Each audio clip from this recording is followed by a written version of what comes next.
Hey y'all, I'm throwing the men's revival. Come on through. That was the way of God testing your faith. They say, come on through. Like he told the man, he said, go wash in the pool of Siloam, which is by a church percent. He went his way therefore. He ain't say, no, he ain't know that this was Jesus that touched him. Remember what I told y'all from the beginning. He came in with all power. He got all power. He didn't even know that this man was just sitting there. He hadn't heard about the miracles that did, but he don't know that man that just walked up on him had been walking on water, healing sickness. He had been healing people. But this man didn't even know that. He just followed instructions. He said, he went his way therefore and washed and came seeing. Like my mama told me, a prison is a prison. If you're in a prison in the mind, if you're in prison out in the street, a sickness is a sickness. It's a sickness. An affliction is an affliction. But a brother, we all may have different afflictions. I hate to say this, a brother man will pull you up out the water, man. But we all had different afflictions. Yes, sir. But we all got to do something to do it. Just because this man say he was blind, that was just his affliction. We all got some affliction that Jesus gonna come and touch us and say, do. He gonna give us instructions on what he want us to do. Yes, sir. Like he told me, throw this man's revival. Do what you got to do. And then you going to get what you want. We all what we need, because it's all something that we born in that we ain't got, that we got to ask God, whether it be a mind to think straight or a mind to do certain things, but it's something that we want that can take us to the next level. Yes, sir. He said the neighbors therefore, he watched and he came seeing. So God told him, go ahead and do what you got to do. Go watch. The man watched and he came seeing. The neighbors therefore, and they which before had seen him that he was blind, said, is this not the man that sat in bed? So they looking at this man like, we know this man. We walk past this man every day. He's the same man that sat in bed. But guess what? They didn't know that this man had just been touched. So guess what? This man, he said, some said this is he, others said he is like him. So people in the crowd like, this can't be the same guy, y'all. Yes, it is. I see you right now. This can't be the same brother. Change your life. That I was sitting there with, that was blind and was begging. And that's how they look at us, some of us. That can't be the same. That can't be the same Pastor Barnes. That same be campaign Jack. That's what they gonna say. See, this is a preview.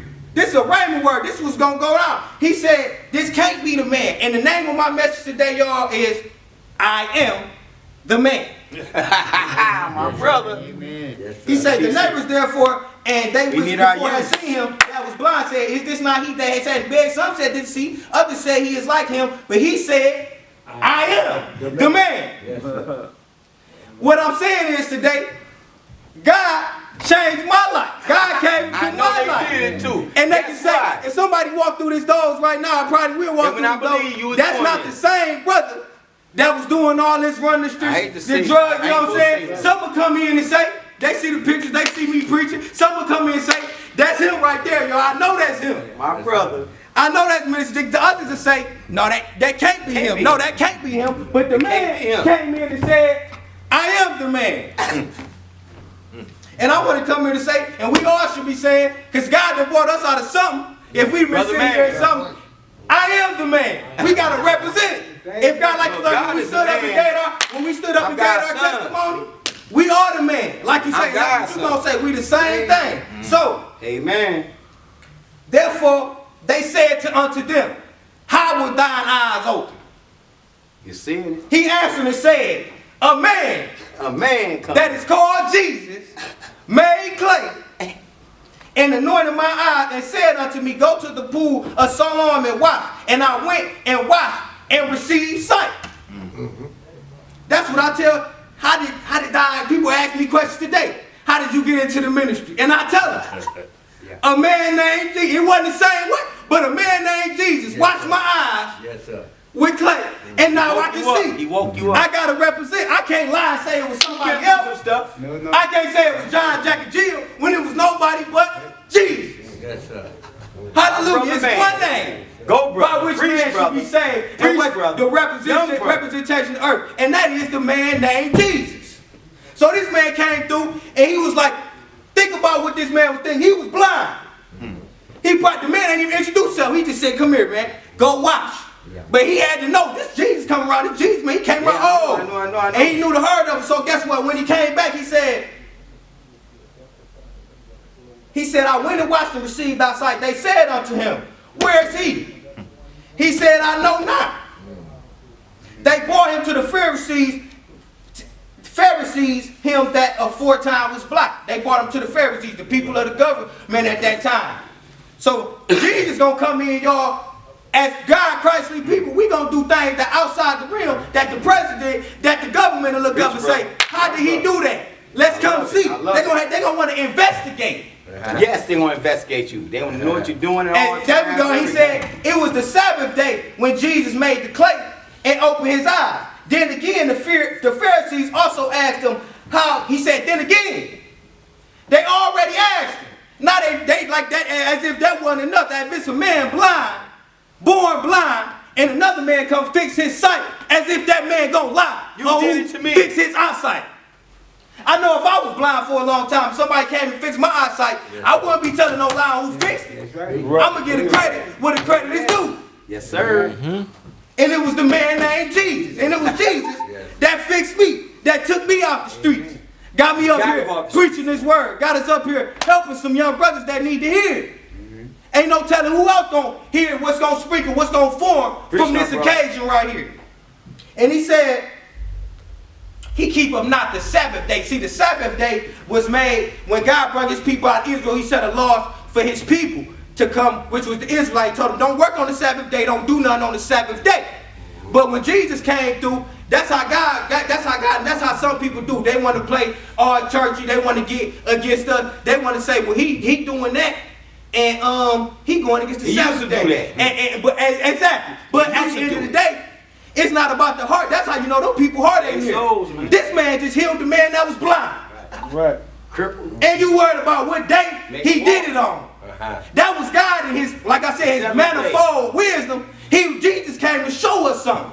And all of us here today, we ain't just here. We here to show somebody something. That's up. Amen. That they never seen before. Amen. How did this man do this? I knew him all my life. I knew it all along.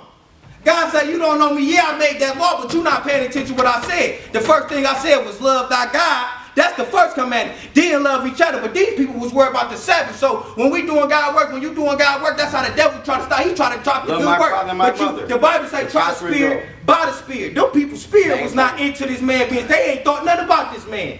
They said Jesus healed on the Sabbath day.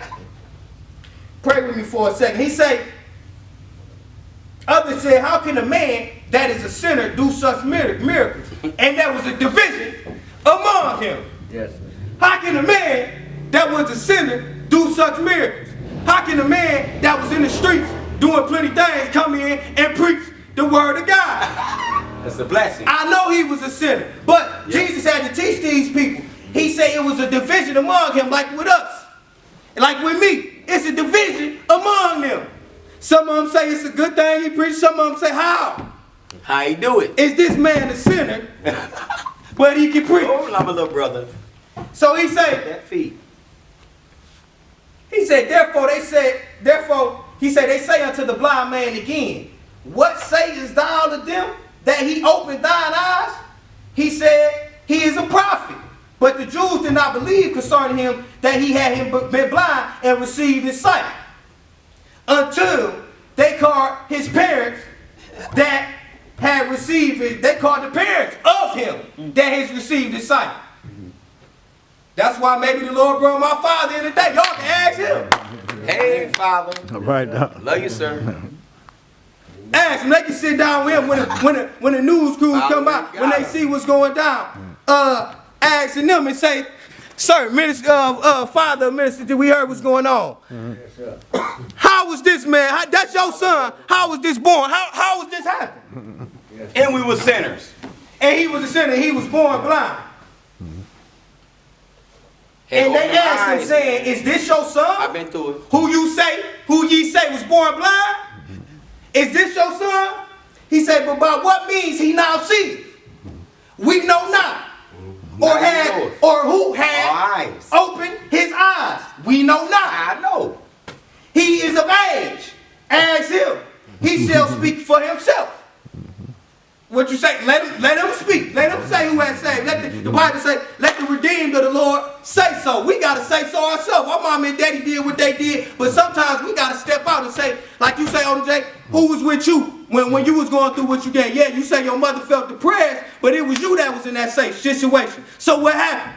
That's why you in church right now. That's why you coming in and praise the Lord, because he healed yours. You know what I'm saying? He did this for you. That's why sometimes God wants us to represent on what we did. And even our parents might not say, I don't know. Because guess what? Jesus was born in a manger to a Virgin Mary. We not born, John 1:13, we not children born of a husband will, of a natural descent. We born of God. It was God's decision for us to come in this world, and we are God's children. And he said, his parents answered them, and he said, we know that this is our son and that he was born blind. He said, these words they spoke to his parents. They feared the Jews, for the Jews had agreed already that if any man did confess that he was Christ, he should be put out of the synagogues. As us in the younger generation, your grandchild, your grandchildren, we might not have the courage to do what they did. I mean, they might not have the courage because of what they've been through. To go out and step out on that road, step out on that field. It was fearful. But in the younger generation, we got to be the ones stepping. There you go, huh? They was fearful. Yes. We got beat. First of all, we was in slavery when we came to the country. Sure was. We was beat. We was on slave ships. They threw us in there like sardines. Put it on there like that. So God had to talk to me. He said, you got to understand what your mama and your daddy went through. They got my books. With your granddaddy and went through, and why they going through what they going through, and why they went through what they went through, and why you got to be the step up the one to say, Jesus did. We in the generation, we got to live. He say, for Jesus I live and for Jesus I die. We got to represent. Like he just said, we the light of the world. We